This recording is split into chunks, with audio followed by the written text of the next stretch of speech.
Welcome everyone to my YouTube channel. This is Manisha Upadhyay PGT. In this video we are going to discuss about the previous chapter of the social science which was nationalism in Europe. इस part में हम discuss करेंगे conservatism. इससे पिछली video में हमने discuss किया था इसका इंट्रोडक्शन पार्ट, फिर हमने लिबरलिज्म डिस्कस किया. आज हम डिस्कस करेंगे कंजर्वेटिज्म. तो कंजर्वेटिज्म क्या है इसमें, तो सबसे पहले हम समझते हैं इस वर्ड को. इस वर्ड का मतलब क्या है. तो आप देख सकते हैं ये शब्द जो है दो वर्ड से मिलकर बना है, कंजर्व, ठीक है, और इसके साथ में लगा हुआ है इज्म. तो मैंने अपनी पहले वीडियोस में भी बताया था, अब फिर बता रही हूँ. जहां पर भी इज्म वर्ड यूज होता है उसका मतलब होता है आइडियोलॉजी. चाहे वो लिबरलिज्म हो, चाहे वो सोशलिज्म हो, कहीं पर भी अगर कोई वर्ड आईइज्म होता है उसके लास्ट में, तो आईइज्म का मतलब होता है आइडियोलॉजी. यानी आप किसी विचारधारा को प्रमोट कर रहे हो, आप किसी आइडियोलॉजी के बारे में बात कर रहे हो. तो यहाँ पर भी न्यू कंजर्वेटिज्म की बात कही है. तो न्यू कंजर्वेटिज्म क्या है. न्यू कंजर्वेटिज्म का मतलब ये है कि यूरोप के अंदर बिफोर नेपोलियन कोड, नेपोलियन के आने से पहले यूरोप के अंदर जो सोसाइटी थी वो ट्रेडिशनल सोसाइटी थी. ट्रेडिशनल सोसाइटी का मतलब होता है कि एक ऐसी सोसाइटी, एक ऐसा देश जहाँ का जो राजा है वो किंग हो, जो मोनार्की फॉर्म ऑफ गवर्नमेंट हो, इसको कहते हैं ट्रेडिशनल सोसाइटी. तो नेपोलियन को डिफीट करने के बाद में, नेपोलियन की हारने के बाद में यूरोप के अंदर से दोबारा से उसी तरह की सोसाइटी को स्टैब्लिश करने की बातें हो रही थी. इसलिए यहाँ पर लिखा हुआ है न्यू कंजर्वेटिज्म, यानी दोबारा से उसी कंसेप्ट को यूरोप के अंदर जो है स्टैब्लिश करने की बातें किए जा रही थी. तो न्यू कंजर्वेटिज्म का मतलब है कि वही ट्रेडिशनल सोसाइटी जहाँ का जो हेड है वो किंग है और उसी के हाथ में सारी पावर है, वो मोनार्की फॉर्म ऑफ गवर्नमेंट चलाएगा, उसको कहते हैं ट्रेडिशनल सोसाइटी. तो वही चीज की बात यहाँ पर की गई है. लेकिन यहाँ पर आपको दो बातें समझनी है जो कॉन्ट्रास्ट फॉर्म में है. वो बातें ये है कि ठीक है कि आफ्टर 1815 के बाद में ट्रेडिशनल सोसाइटी की बात कर रखी थी. ट्रेडिशनल सोसाइटी यानी जो सोसाइटीज, जो ट्रेडिशंस जो आपके पहले से चलते आ रहे हैं यूरोप के अंदर, जहाँ पर पूरी कंट्री का एक राजा होगा, वो अपने रूल्स रेगुलेशन फॉर्म करेगा, उसके नीचे लोग काम करेंगे, वो आपके रूल्स रेगुलेशन लॉज बनाएगा, वो डिसाइड करेगा. That is traditional society. लेकिन जो आपको यहाँ पर आपको कॉन्ट्रास्ट वर्ड समझना है, आपको वो ये समझना है कि ट्रेडिशनल सोसाइटी की तो बात करें यहाँ के अंदर, लेकिन एक और बात करी modernization and modern principle. Europe के अंदर आफ्टर 1815 नेपोलियन की डिफीट के बाद में ट्रेडिशनल सोसाइटी की बात करी, लेकिन उसके साथ में ये बोला कि जो प्रिंसिपल्स हम अडॉप्ट करेंगे, जो रूल्स रेगुलेशन हम अडॉप्ट करेंगे, वो मॉडर्न प्रिंसिपल होंगे. हम एक ऐसी सोसाइटी बनाएंगे जहाँ का जो हेड है वो एक राजा हो, जो एक ट्रेडिशनल सोसाइटी होगी, प्लस जो रूल्स रेगुलेशन होंगे वो आज के टाइम के होंगे, वो मॉडर्न प्रिंसिपल्स होंगे, वो मॉडर्नाइजेशन के ऊपर बेस होंगे, जो नेपोलियन ने भी अपने टाइम पर स्टैब्लिश किए थे. तो इस तरह की जो है बातें चल रही थी यूरोप के अंदर. आपको समझना है कि कंजर्वेटिज्म क्या है. कंजर्वेटिज्म का मतलब होता है जो ट्रेडिशनल सोसाइटी को रेफर करता है, लेकिन उसी के साथ में आपको इस पॉइंट को भी ध्यान रखना है कि ट्रेडिशनल सोसाइटी की बातें तो कर रहे थे, लेकिन उसके साथ में हम बात ये भी कर रहे थे कि जो प्रिंसिपल्स होंगे, जो रूल्स रेगुलेशन होंगे सोसाइटी के अंदर, जो चीजें बनेंगी वो मॉडर्नाइजेशन के बेसिस पे बनेंगी, वो मॉडर्न प्रिंसिपल्स के ऊपर बनेंगी. तो इस चीज को आपको ध्यान में रखते हुए अपने चैप्टर को आगे कंटिन्यू करना है. 1815 में नेपोलियन डिफीट हो जाता है, उसकी हार हो जाती है. उसके बाद में एक जगह पर मीटिंग होती है वियना के अंदर. ये एक नेम ऑफ द प्लेस है, एक जगह है, यहाँ पर एक मीटिंग होती है. ये मीटिंग होस्टेड की जाती है, ऑस्ट्रिया के एक चांसलर होते हैं. जिस तरह से हमारे इंडिया के अंदर प्राइम मिनिस्टर की पोजीशन होती है, उसी तरह से कुछ कंट्रीज के अंदर चांसलर की पोजीशन होती है, तो सिमिलर टू प्राइम मिनिस्टर. तो ऑस्ट्रिया के एक चांसलर होते हैं, वो वियना में एक मीटिंग करते हैं. मीटिंग का मतलब ये नहीं कि वहां पर बहुत सारे जितने भी यूरोप के जो आपके लीडर्स हैं वो लोग एक साथ बैठकर मीटिंग करते हैं और डिसाइड करते हैं कि नेपोलियन के बाद में हमें यूरोप के अंदर किस तरह से चीजें दोबारा से रिकंस्ट्रक्ट करनी है. ठीक है, तो इसके ऊपर जो है एक मीटिंग होती है वियना में, और जिसको होस्ट करते हैं ऑस्ट्रिया के चांसलर. इनका नाम होता है ड्यूक मेटरनिक. ठीक है, मेटरनिक इनका नाम होता है, जिसको आपको याद रखना है. यहाँ पर एक वर्ड हमने यूज करा है, जो वर्ड है ड्यूक. ड्यूक का मतलब होता है प्रिंस. ठीक है, ड्यूक वर्ड का मतलब होता है प्रिंस. तो अब तक आपको समझ में आ गया होगा कंजर्वेटिज्म क्या है. अब तक आपको समझ में होगा कि किस तरह की सोसाइटी की बात कर रहे हैं. कंजर्वेटिज्म की बात कर रहे हैं, लेकिन they want to follow modern principle also. ठीक है, मॉडर्न प्रिंसिपल को भी फॉलो करना चाहते हैं. प्लस 1815 में नेपोलियन की डिफीट के बाद में एक मीटिंग होती है वियना में. वियना में जितने भी लीडर्स होते हैं वो एक साथ बैठकर मीटिंग करते हैं और डिसाइड करते हैं कि आगे की रणनीति क्या होगी. इस मीटिंग के जो हेड करते हैं, इस मीटिंग को जो होस्टेड करते हैं, वो ऑस्ट्रिया के जो चांसलर हैं मेटरनिक, वो करते हैं। आपको इनका नाम याद रखना है, ये आपके 1 मार्क्स का क्वेश्चन बन सकता है। ठीक है, वो आपसे पूछ सकता है कि मीटिंग कहाँ पर कंडक्ट हुई, नेम ऑफ द प्लेस आपको जरूर याद रखना है। ये जो चीजें हैं, नेम ऑफ द प्लेस या नेम ऑफ द ईयर, ये हमेशा 1 मार्क के क्वेश्चन बनते हैं। और जैसे इस बार आपने देख लिया कि ऑब्जेक्टिव टाइप क्वेश्चन आएंगे तो उनमें 1 मार्क्स की एवरेज ये चीजें जो है कैरी करते हैं। तो वियना में इनकी मीटिंग होती है, बहुत सारे लीडर्स आपस में मीटिंग बातें करते हैं, लेकिन उस मीटिंग में डिसाइडेड क्या होता है वो पॉइंट्स आपको याद रखने हैं कि उस मीटिंग के अंदर किस चीज के ऊपर जो है बात की जाती है, किस चीज के ऊपर इस मीटिंग के अंदर फोकस किया जाता है। तो इस मीटिंग के अंदर कुछ पॉइंट्स हैं जिनके ऊपर फोकस किया जाता है। जैसे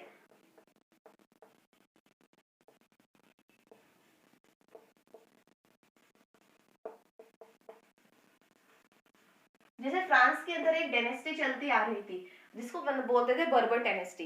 तो दोबारा से बात की गई कि यही डायनेस्टी जो है दोबारा से पावर में आएगी और इस डायनेस्टी को आप कह सकते हैं दोबारा से एस्टैब्लिशमेंट करने की बात की गई और दोबारा से बोला कि पावर जो होगी वो इस डायनेस्टी के हाथ में दी जाएगी। तो बर्बन डायनेस्टी को यहाँ पर जो है बात की जाती है फ्रांस के अंदर, आप याद रखेंगे। फ्रांस के अंदर ये बात की जाती है। जो दूसरा पॉइंट है वो आपका उसके ऊपर जो बात की जाती है वो की जाती है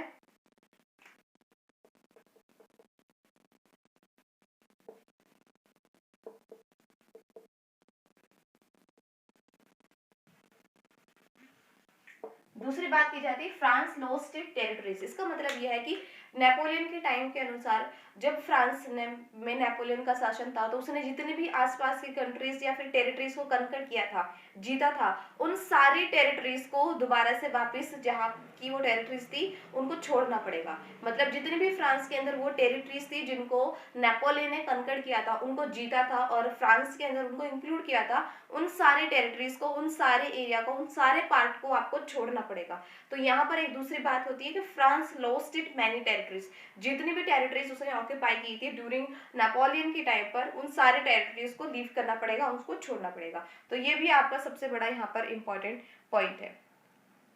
यहाँ पर आप लिख सकते हैं lost it territories annexed during Napoleon.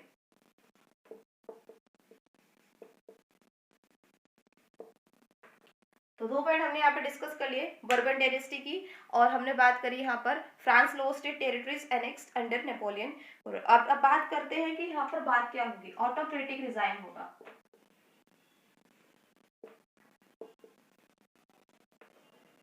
Autocratic regime का मतलब ये है कि यहाँ पर डिक्टेटरशिप होगी। जैसे कि डायनेस्टी के हाथ में पावर दी गई, ठीक है, तो ऑटोक्रेटिक होगी। जो चीजें ये बनाएंगे वही चीजें जो है उसी हिसाब से चीजें बनेंगी। जिस तरह से आपका हिटलर एक ऑटोक्रेटिक लीडर था, उसी तरह से यहाँ पर जो है चीजें यहाँ पर होंगी, ठीक है। और सेंसरशिप लॉ,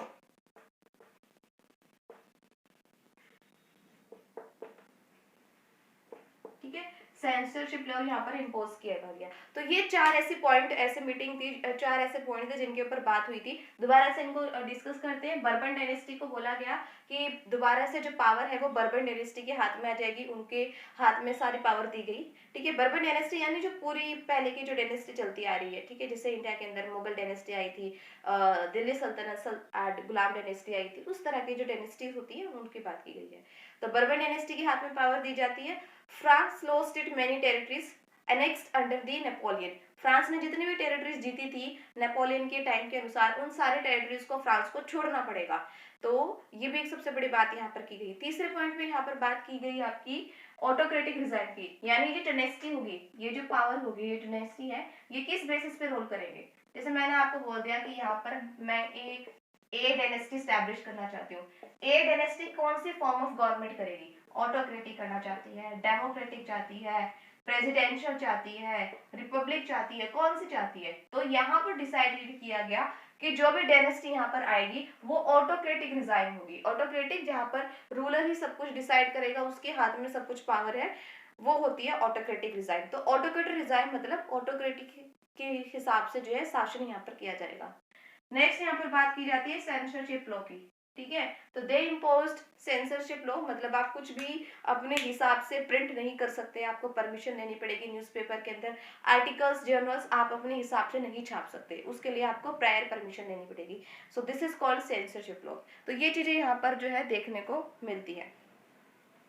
अब इसके आगे जो हमें डिस्कस करना है वो डिस्कस करना है रेवोल्यूशन। ठीक है, कि ठीक है फ्रांस के अंदर दोबारा से जो है ऑटोक्रेटिक एम्पायर रिस्टोर कर दिया गया। फ्रांस के अंदर जो है दोबारा से बोला गया कि भी जितने भी टेरिटरीज आपने जीती थी उनको वापस कीजिए, ये सब चीजें होगी। तो यहाँ पर एक जो नया वर्ड है रेवोल्यूशन, वो यहाँ पर कैसे आता है? ये रेवोल्यूशन वर्ड यहाँ पर क्या आता है? आपकी बुक के अंदर लिखा हुआ है रेवोल्यूशन आफ्टर 1815। ये वर्ड यहाँ पर क्या कर रहा है? रेवोल्यूशन के बारे में यहाँ पर क्या हुआ है। तो 1815 के बाद में यहाँ पर आता है रेवोल्यूशन। ठीक है, इसको ईयर ऑफ रेप्रेशन भी कहते हैं।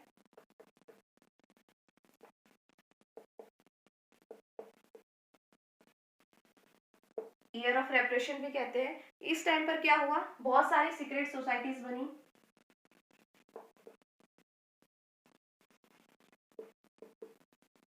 बहुत सारी सोसाइटीज बनी। ठीक है, ये सोसाइटी किसने बनाई? जो रेवोल्यूशनरीज थे उन्होंने। ठीक है, और रेवोल्यूशनरीज कौन थे अभी बताती हूँ मैं आपको। ठीक है, रेवोल्यूशनरी थे जो मोनार्की को अपोज करते थे।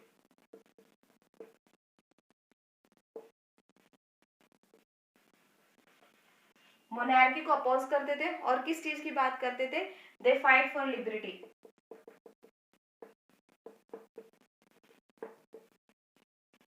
इक्वालिटी की बात करते थे।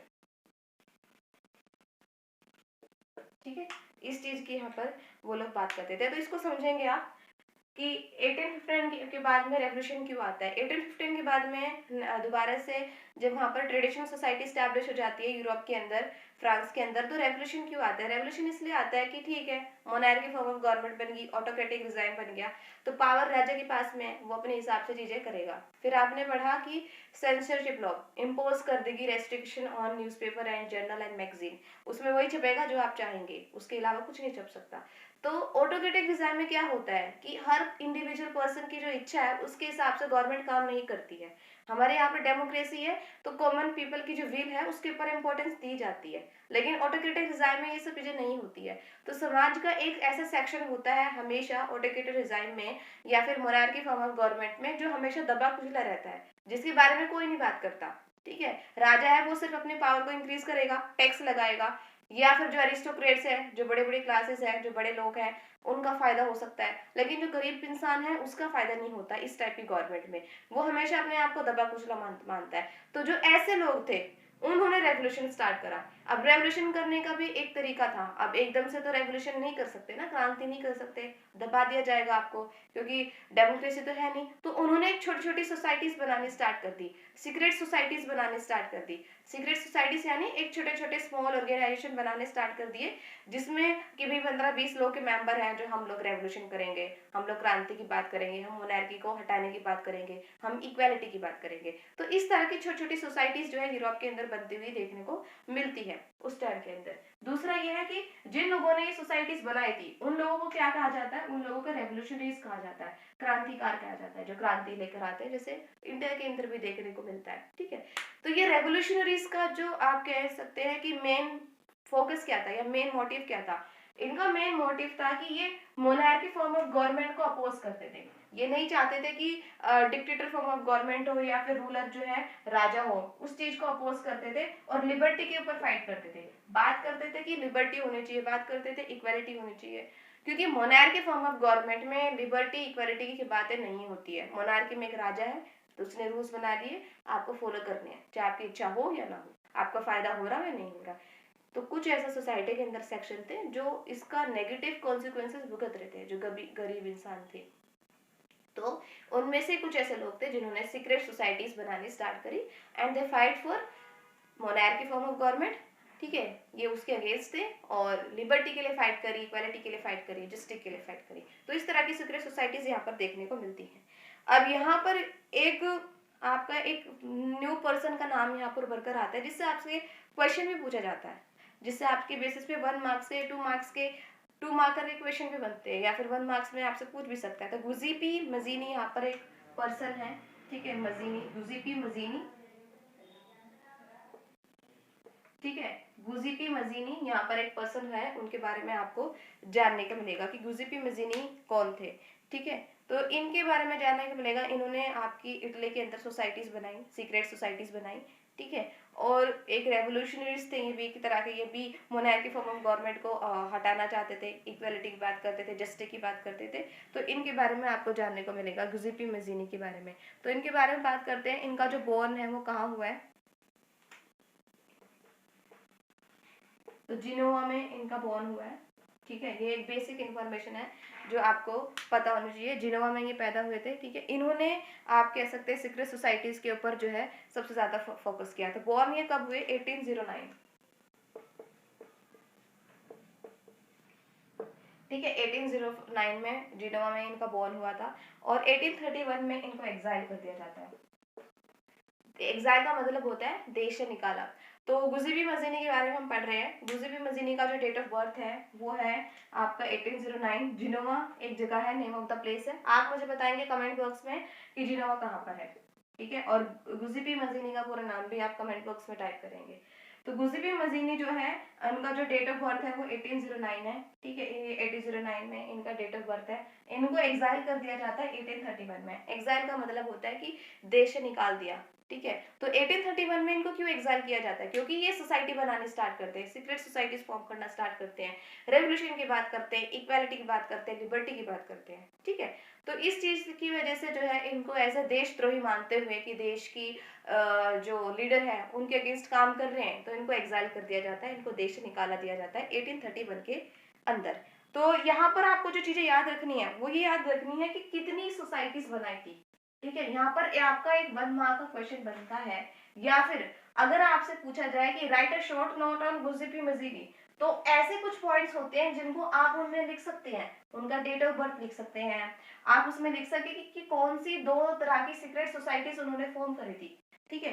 तो ये जो सीक्रेट सोसाइटीज है ये 1 लाइनर में भी आ सकता है, 2 लाइनर में भी आ सकता है। 1 लाइनर मतलब ऑब्जेक्टिव फॉर्म ऑफ क्वेश्चन, और 2 मार्क्स और 3 मार्क्स में मतलब अगर शॉर्ट नोट पूछा है तो उसके अंदर भी आप लिख सकते हैं, you can mention that he formed 2 types of secret societies. उन दोनों सोसाइटीज का नाम आपको पता होना चाहिए, ठीक है, कि 2 सीक्रेट सोसाइटीज इन्होंने फॉर्म की थी।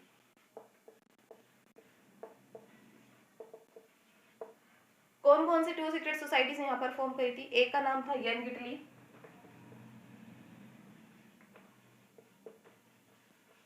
ठीक है, यंग इटली, और एक थी आपकी यूरोप के अंदर, ठीक है, और जिसका नाम था आपकी बॉर्न, ठीक है। तो 2 सोसाइटीज यहाँ पर फॉर्म की है, एक यंग इटली और एक आपकी बॉर्न। तो ये 2 तरह की सोसाइटी थी, ठीक है। ये आपकी गुजीबी मजीद ने 2 तरह की सोसाइटीज फॉर्म करी जिनसे आपके बारे में पूछा भी जाता है, ठीक है। तो ये था आपका, इस चैप्टर के बारे में हमने पढ़ा, गुजीबी मजीनी के बारे में हमने पढ़ा। तो गुजीबी मजीनी एक ऐसे पर्सन थे जो हमेशा रेवोल्यूशन की बात करते थे, जो बात करते थे कि इक्वालिटी होनी चाहिए, लिबर्टी होनी चाहिए, जस्टिस होना चाहिए, ये मोनार्की फॉर्म ऑफ गवर्नमेंट की हमेशा अपोज करते थे। तो इस तरह की बातें ये हमेशा करते हुए आए हैं। तो इनको एग्जाइल कर दिया जाता है, ठीक है। और 2 तरह की सोसाइटीज इन्होंने फॉर्म करी थी। इससे जो नेक्स्ट वीडियो होगी उसके अंदर हम इस चैप्टर का रिमेनिंग पोर्शन डिस्कस करेंगे और इस चैप्टर को कंप्लीट करने की पूरी कोशिश करेंगे कि नेक्स्ट वीडियो में ये चैप्टर आपका पूरा कंक्लूड हो जाए। इसके साथ में ये वीडियो यहीं पर कंप्लीट होती है। I hope you will like this chapter, you will like this video. If you like this video please do like, share and subscribe my YouTube channel. Thank you very much.